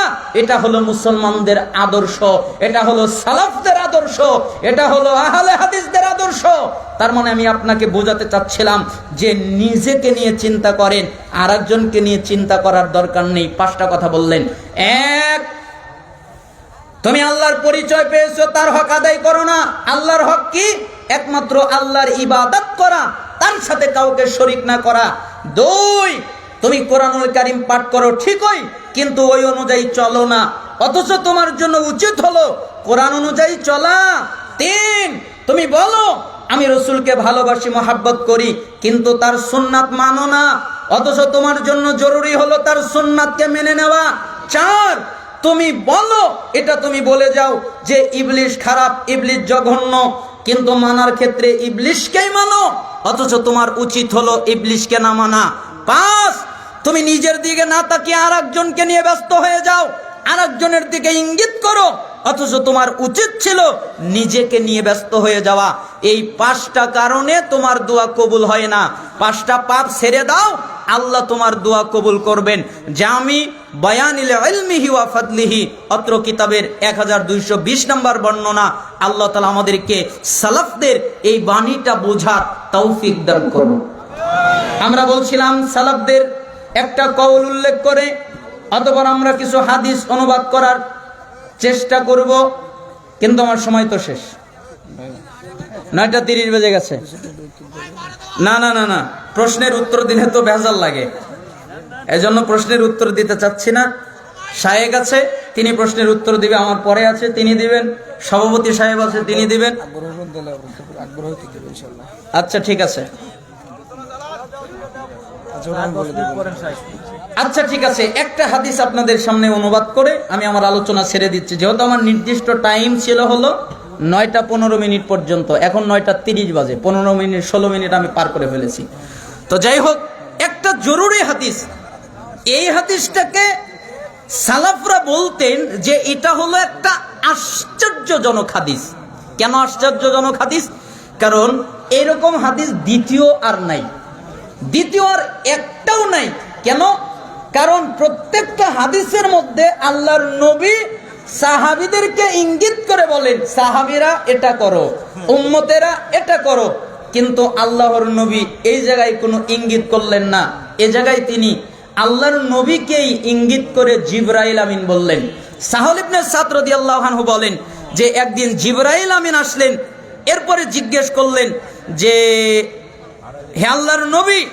জিবরাইল আমিন আল্লাহর নবীর কাছে এসে বললেন, আল্লাহর নবী, জি আমি আপনাকে কিছু উপদেশ করব, আমি আপনাকে কিছু নসিহত করব, আমি আপনাকে কিছু পালন করার কথা বলবো, আপনি কি তা করবেন? তখন তিনি বললেন, আচ্ছা ঠিক আছে, আপনি কি বলবেন বলেন, আমি বলার ক্ষেত্রে কঠোরতা অবলম্বন করব, শক্তিশালীভাবে বলবো, আপনি কিছু মনে করবেন না, আচ্ছা ঠিক আছে বলেন। তখন রাসূল সাল্লাল্লাহু আলাইহি সাল্লাম বললেন, ইয়া মুহাম্মদ, হে মুহাম্মদ, ইসমা শিরতা ফাইন্নাকা মাইতুন, শোনেন, আপনি যতদিন খুশি জীবন যাপন করেন, কিন্তু মনে রাখেন আপনি মৃত্যুবরণ করবেন। বলেন তো কে মারা যাবে? মুহাম্মদ সাল্লাল্লাহু আলাইহি সাল্লাম, পৃথিবীর সবচেয়ে দামি রাসূল, সবচেয়ে শ্রেষ্ঠ রাসূল, সবচেয়ে দামি রাসূল, তিনি মারা যাবেন। তো তিনি যদি মারা যায়, পৃথিবীর কেউ কি আছে যে চিরস্থায়ীভাবে বাঁচতে পারবে? আপনার এত দাপট কিসের? আপনার এত ক্ষমতা কিসের? আপনি আপনার আসনে কাউকে বসতে দেন না, আপনার ঘরে কাউকে প্রবেশ করতে দেন না, আপনার আসবাবপত্র কাউকে ধরতে দেন না। মনে রাখেন, আপনি যদি আজকে মরে যান, তাহলে আপনার ঘর থেকে আপনাকে টেনে বের করবে, আপনি কিছু বলতে পারবেন না। আমার ঘর থেকে আমাকে টেনে বের করে কে? আপনার শরীর থেকে জামাটা খুলে নেওয়া হবে, আপনি বলতে পারবেন না। আমার জামাটা খুলে নেয় কে? আপনার পোশাক খুলে নেওয়ার পরে কাপড় দিয়ে ঘেরাও করে আপনাকে গোসল দেওয়া হবে। একবারের জন্য বলতে পারবেন না পানিটা গরম হয়ে গেছে, আর একটু ঠান্ডা হলে ভালো হতো। আপনাকে কাফনের কাপড় পরিয়ে দেওয়া হবে। একবারের জন্য বলতে পারবেন না শ্বাস নিতে কষ্ট হচ্ছে, কাপড় সরিয়ে ফেলে দাও। একবারের জন্য এ কথা বলার সুযোগ আপনার থাকবে না। কত মানুষের আপনি জানাজার সালাত আদায় করেছেন, পরিস্থিতি উল্টে গেছে। আজকে মানুষজন আপনার জানাজার সালাত আদায় করার জন্য এসেছে, আপনাকে যখন কবরে রাখা হবে, আপনি বলতে পারবেন না একবারের জন্যও আর শেষবারের মতো দুনিয়ার আকাশটা দেখে নেই, এ কথা আপনি বলতে পারবেন না। এ কথা বলার আপনার ক্ষমতা থাকবে না। কেন?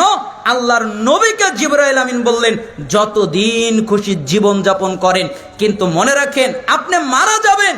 তাই মুহাম্মদ সাল্লাল্লাহু আলাইহি সাল্লাম বলতেন, আকসিরু যিকরা হাজিমিল লাজ্জাত, যেই বস্তু স্বাদ নষ্ট করে দেয়, যেই বস্তু আনন্দ নষ্ট করে দেয়, যেই বস্তু উল্লাস নষ্ট করে দেয়, ইয়ানিল মাউত, সেটার নাম মৃত্যু। তোমরা এই মৃত্যুকে বেশি বেশি করে স্মরণ করো। তাহলে জিবরাইল আমিন নবীকে বললেন, আপনি মারা যাবেন। ওয়া হাবিব মান আহাবাবতা ফাইন্নাকা মাফারিকুহু, ইয়া মুহাম্মদ, হে মুহাম্মদ, আপনি যার সাথে খুশি বন্ধুত্ব করেন, কিন্তু মনে রাখেন আপনি তাকে ছেড়ে চলে যাবেন, সেও আপনাকে রেখে চলে যাবে। আমার বন্ধু যে কেউ হতে পারে, আমার বন্ধু হতে পারে যে কোনো পুরুষ ব্যক্তি, অথবা যে কোনো নারী ব্যক্তি, অথবা সম্পত্তি, টাকা পয়সা, ধন দৌলত, এগুলো আমার বন্ধু হতে পারে। কিন্তু যখন আমি মরে যাব, তখন কেউ আমার সাথে যাবে না, আমাকে একাই যেতে হবে। তাই মুহাম্মদ সাল্লাল্লাহু আলাইহি সাল্লামকে বলছেন, আপনি যে কাউকে বন্ধু বানাতে পারেন, কিন্তু মনে রাখেন যেদিন আপনি মরে যাবেন, ওই দিন আপনাকে একা কবরে যেতে হবে। কেউ আপনার সাথে যাবে না, তারাও আপনাকে ত্যাগ করবে, আপনিও তাদেরকে ত্যাগ করবেন। ওয়া আমাল মা শিতা ফা ইন্নাকা মাজজিয়ুন বিহি, শুনেন, আপনি যা খুশি কাজ করেন, যে কাজ করতে মনে চাই ওটাই করেন। নবীর সাথে তো আর খারাপ বাক্য লাগাতে পারি না, তাই আমরা আমাদের সাথে বলতে চাই, ইচ্ছা করলে চুরি করো, ইচ্ছা করলে ডাকাতি করো, ইচ্ছা করলে জিনা করো, ইচ্ছা করলে সুদ খাও, ইচ্ছা করলে ঘুষ খাও, কিন্তু মনে রাখো তোমাকে একদিন তোমার রবের সামনে দাঁড়াতে হবে, ঠিক না? হাদিস দেখেন, এই হাদিস আপনারা সবাই জানেন, মিশকাতের 5197 নম্বর হাদিস। ইবনে মাসউদ রাদিয়াল্লাহু আনহু বলেন, লা তাজুলু কদম ইবনি আদম ইয়াউমাল কিয়ামা হাত্তা ইসআলানু 50, কিয়ামতের দিন আদম সন্তান যতক্ষণ পর্যন্ত 5টা প্রশ্নের উত্তর দিতে না পারবে, ততক্ষণ পর্যন্ত পা নড়াতে পারবে না। আন উমরিহি ফিমা আফনাহু ওয়ান শাবাবিহি ফিমা আবলাহু ওয়ান মালিহি মিন আইনা ইকতাসাবাহু ওয়া ফিমা আনফাকাহু ওয়া মাযা আমিলা ফিমা আলিমা। রাসূল সাল্লাল্লাহু আলাইহি সাল্লাম বলেন তার পুরো বয়স তাকে বুঝিয়ে দিতে হবে। আমি তোমাকে 50, 70, 60 বছর দিয়েছিলাম, কোন পথে ব্যয় করেছো এটা আমাকে বুঝাও। তার পুরো যৌবনকাল বুঝিয়ে দিতে হবে। আমি তোমাকে 18 বছর থেকে নিয়ে 40 বছর পর্যন্ত যৌবনকাল দিয়েছিলাম, কোন পথে ব্যয় করেছো আমাকে বুঝাও। তুমি সম্পত্তি ইনকাম করেছিলে, আমি তোমাকে সম্পত্তি দিয়েছিলাম, কিভাবে উপার্জন করেছিলে এটা আমাকে বোঝাও। তুমি সম্পত্তি কোথায় ব্যয় করেছিলে এটা আমাকে বুঝাও। তুমি ইলম অনুযায়ী কি আমল করেছিলে? তুমি জানতে সুদ হারাম, তুমি জানতে ঘুষ হারাম, তুমি জানতে জিনা হারাম, তুমি জানতে ব্যভিচার হারাম, তুমি জানতে নিষেধার দ্রব্য পান করা হারাম, তুমি জানতে মিথ্যা বলা হারাম, তুমি জানতে গীবত করা হারাম, তুমি জানতে এ পাপ করা হারাম, ও পাপ করা হারাম। তুমি কি ওই পাপ ত্যাগ করেছিলে? ইলম অনুযায়ী আমল করেছিলে কিনা এটা আমাকে বুঝাও। আমাকে বুঝিয়ে দিতে হবে। তোমার পুরো বয়স বুঝিয়ে দিতে হবে, তোমার পুরো যৌবনকাল বুঝিয়ে দিতে হবে, তোমার সম্পত্তির আয় বুঝিয়ে দিতে হবে, তোমার সম্পত্তির ব্যয় বুঝিয়ে দিতে হবে, ইলম অনুযায়ী কি আমল করেছেন এটা বুঝিয়ে দিতে হবে। যতক্ষণ পর্যন্ত বুঝাতে না পারবে ততক্ষণ পর্যন্ত আল্লাহ নড়তে দিবে না। ইচ্ছা করলে হাত নড়াতে পারবে না, ইচ্ছা করলে মাথা নড়াতে পারবে না, ইচ্ছা করলে বডি নড়াতে পারবে না, ইচ্ছা করলে পা নড়াতে পারবে না, ইচ্ছা করলে কোনো অঙ্গ প্রত্যঙ্গ নড়াতে পারবে না। নড়ার অনুমতি নেই, নড়ার ক্ষমতা নেই। যতক্ষণ পর্যন্ত 5টা প্রশ্নের উত্তর না দিবে তাহলে ওই লোক কিভাবে বুঝতে পারে, কিভাবে নিশ্চিন্তিত থাকতে পারে? যেই লোক জানে না যে মরে গেলে তার অবস্থা কি হবে। তাই জিবরাইল আমিন মুহাম্মদ সাল্লাল্লাহু আলাইহি সাল্লামকে বললেন, আল্লাহর নবী আপনি যা খুশি কাজ করেন, কিন্তু মনে রাখেন আল্লাহর সামনে আপনাকে দাঁড়াতে হবে, আপনি আল্লাহর সামনে দণ্ডায়মান হবেন, আপনি প্রতিফল পাবেন, আপনাকে প্রতিফল দেওয়া হবে। মানুষ আল্লাহকে কেন ভয় করে না আমি বুঝতে পারি না। সাহাবীদের ভিতরে মায়েজ বিন মালিক, তিনি আল্লাহকে কত ভয় করতেন, এত ভয় করতেন যে আল্লাহর নবীর কাছে এসে বললেন, আল্লাহর নবী আপনি আমাকে পবিত্র করেন। তখন বললেন, যাও আল্লাহর কাছে মাপ চাও, ক্ষমা চাও, আল্লাহ মাফ করে দিবে, ক্ষমা করে দিবে। কিছুক্ষণ পর আবার ফিরে আসলেন, আল্লাহর নবী আপনি আমাকে পবিত্র করেন। তুমি কি আমার কথা বোঝো না? আল্লাহর কাছে মাপ চাও, ক্ষমা চাও, আল্লাহ মাফ করে দিবে, ক্ষমা করে দিবে। কিছুক্ষণ পর আবার ফিরে আসলেন, আল্লাহর নবী আমাকে পবিত্র করেন। তুমি কি আমার কথা বুঝতে পারো না? আল্লাহর কাছে মাপ চাও, ক্ষমা চাও, আল্লাহ মাফ করে দিবে, ক্ষমা করে দিবে। চলে গেলেন। কিছুক্ষণ পর চতুর্থবার আবার ফিরে আসলেন। তখন আল্লাহর নবী সাল্লাল্লাহু আলাইহি সাল্লাম মায়েজকে আর কিছু বললেন না, তিনি সাহাবীদের দিকে ইঙ্গিত করে বললেন, এই সাহাবীরা, জি মায়েজ কি পাগল নাকি যে আমার কথা বোঝে না? না, ও তো পাগল নয়, ও তাহলে মদ পান করেছে, বিবেক হারিয়ে গেছে, তাই আমার কথা বুঝতে পারছে না, তাই না? তো একজন সাহাবী নাকটা মুখের সাথে লাগিয়ে দিয়ে বললেন, না মদও তো পান করে নাই। তাহলে মদও পান করে নাই, তাহলে পাগলও নয়, আমার কথা বোঝে না কেন? আমি ওকে বললাম আল্লাহর কাছে মাপ চাও, ক্ষমা চাও, আল্লাহ মাফ করে দিবে, ক্ষমা করে দিবে, আমার কথা বোঝে না কেন? তখন তিনি বললেন, আচ্ছা বলো কি করেছো? তখন তিনি বললেন, মায়েজ বললেন, আল্লাহর নবী মানুষ যেটা বৈধভাবে করে আমি ওইটা অবৈধভাবে করেছি, আমি জিনা করেছি। মিশকাতে এসেছে 70 জন তওবাকারী, যদি 70 জন পাপিষ্ট জিহাদ থেকে পলায়নকারী লোক যদি থাকতো, মায়েজের তওবা তাদেরকে ক্ষমা করে দিত। কিন্তু অন্য হাদিসে মুসান্নাফ ইবনে আবি শাইবার মধ্যে শব্দের একটু পরিবর্তন এসেছে, সেখানে এভাবে এসেছে, আল্লাহ নবী বললেন, আহ কতই না ভালো হতো আমাকে যদি না জানাতে। আমি তোমাকে বললাম আল্লাহর কাছে মাপ চাও, ক্ষমা চাও, তুমি তা না করে আমাকে জানিয়ে ফেললে। কি আর করা যাবে, জানিয়ে ফেলেছো, বিচার হবে। সাহাবীরা, জি মায়েজ বিন মালিককে মাটিতে অর্ধ পর্যন্ত গাড়ো, পাথর মেরে মেরে মেরে তাকে মেরে ফেলে দাও। মায়েজ বিন মালিককে পাথর মেরে মেরে মেরে ফেলে দেওয়া হলো। রক্ত লেগে সিটে সাহাবীদের গায়ে লেগে গেল। তাই সাহাবীরা অভিশাপ করা শুরু করলেন।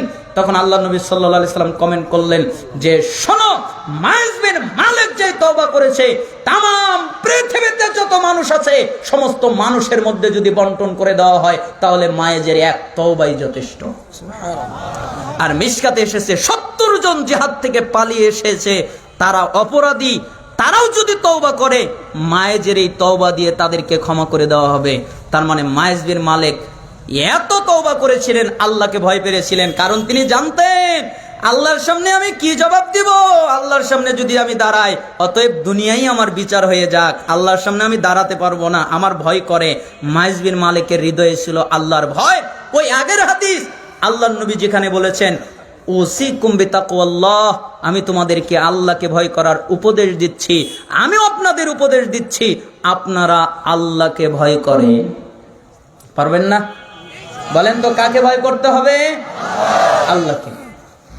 এজন্যই সালাফরা বলতেন তাআহাত সালাসা, তিনটা কথা তিনি বলতেন যে তুমি তোমার আত্মাকে তিনটি বিষয়ে ঐক্যবদ্ধ করে নাও। ইজা আলিমতা ফাজকুর নাজরাল্লাহি ইলাইক, যখন তুমি কোনো কাজ করবে তখন তুমি মনে রাখবে আল্লাহ তোমাকে দেখছেন। বলেন তো কে দেখছেন?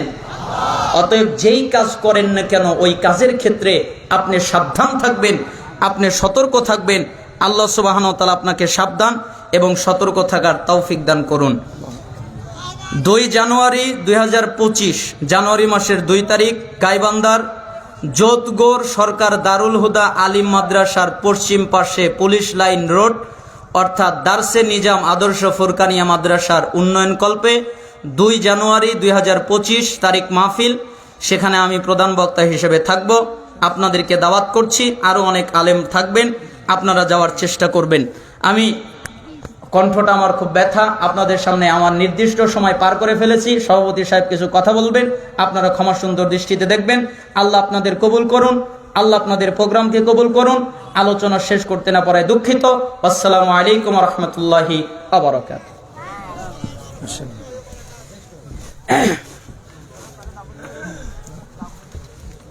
মাশাআল্লাহ, জাযাকাল্লাহ খাইর। আমাদের সম্মানিত শাইখ শেখ বাশার বিন হাদ আলী হাফিজাহুল্লাহ কোরআন এবং হাদিস থেকে মূল্যবান তাফসীর পেশ করলেন।